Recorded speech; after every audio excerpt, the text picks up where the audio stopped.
Hi, I'm Jay, and I play guitar and I sing for Owel. And this is my gear. This is my Gibson Les Paul Custom. It has a bit of rosin on it. It's pretty ugly, but sometimes I'll play it with a bow, and it leaves a bit of that on there. So these are the strings that I play. DR 11 gauge. I don't mind the heaviness of 11 gauge because I don't do a lot of leady, sort of bendy notes. Sometimes I do, but for the most part I'm just plucking out chords, and it kind of stops him from getting so out of tune so easily. But for the most part I just keep it right in the middle. I'm using both these pickups. This is the volume knob for this pickup, this is the volume knob for this pickup, and this is the tone knob for each of those pickups. And for the most part, I keep it in the middle. Sometimes, if I want a little bit more bottom end, I'll keep it on the on this pickup, on the rhythm pickup, or if I'm doing like leady notes on the top, keep it on that. It just sounds a little bit more pronounced and gives it a little extra boost, I feel. This sticker is from when my guitar got stolen. Actually, my car got stolen, and this guitar was in the car. And my drummer Ryan drove me around to every single pawn shop in the area, and like literally like the last pawn shop that we were gonna go to, all my gear was in there, and it was about, I think, about $7,000 worth of gear, and they sold everything to the pawn shop for $160. So the guy was nice enough to give it back to me for pretty much what they bought it for, and I kind of leave this on here, I guess, as a reminder of how stupid I could be and leave my car unlocked. So this is my massive pedal board. I kind of feel like you're like in my messy room right now. It's a little exposing, but it's just my tuner. It's the Poly tuner. Honestly, apparently you're supposed to be able to pluck all your strings, and you're supposed to see which strings are out of tune. It doesn't work that well for me. I have to do it individually. And this is my Pog. It has the octave up and then the octave down setting. A lot of times I will use this for if I turn the sub octave down and then turn the and then the octave up all the way.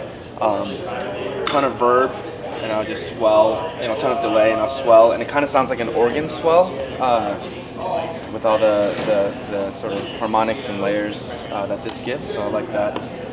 This is my Fuzz Pedal.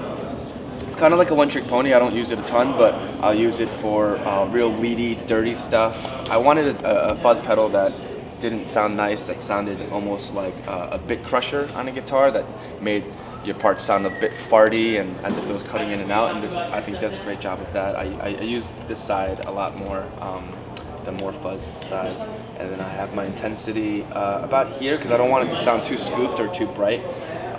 Again, I want that farty sound, and then I have the gain all the way up because again I use it for like real leady stuff, single note stuff, so it really needs to cut through. And I'll use this a lot with this and have the sub octave down just to give it that bottom end and that lower octave. This is my delay pedal, the pedal that probably like everyone uses. And this is like my normal setting. These are like my two normal settings, and then this is for when I want a ton of delay. I have a setting that like the mix is really high and the repeats are really high. And then this is where you tap. This is my Reaver Pedal. Again, probably a pedal that most guitar players have, but I really like it. I usually just keep it on the hall and just mess with the level. Sometimes if I'm playing, I'll just sort of use my foot to move the knob up and down.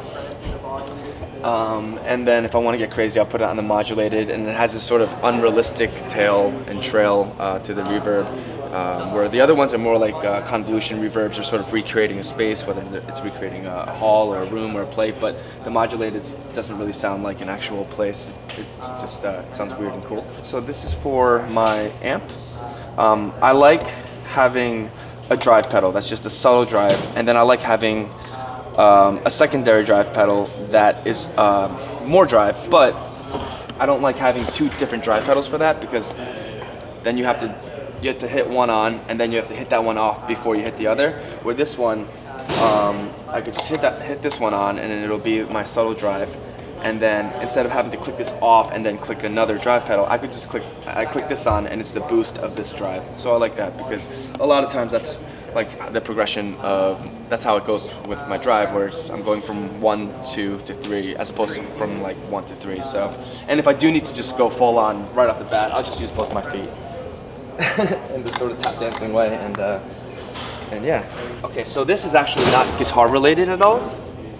This is for my vocals. I love reverb on vocals, and at this level we don't have a sound guy, so we don't have anyone that knows when I want a ton of reverb and when I don't. So I just use this for my reverb.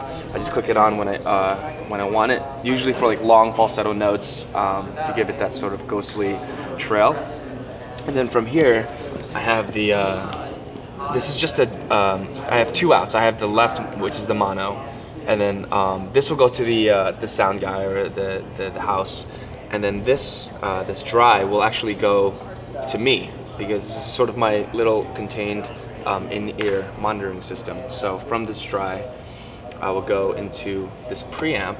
From this preamp, it will go into this transmitter, this box that it sits upon, and it will transmit to a pack that will be on my butt.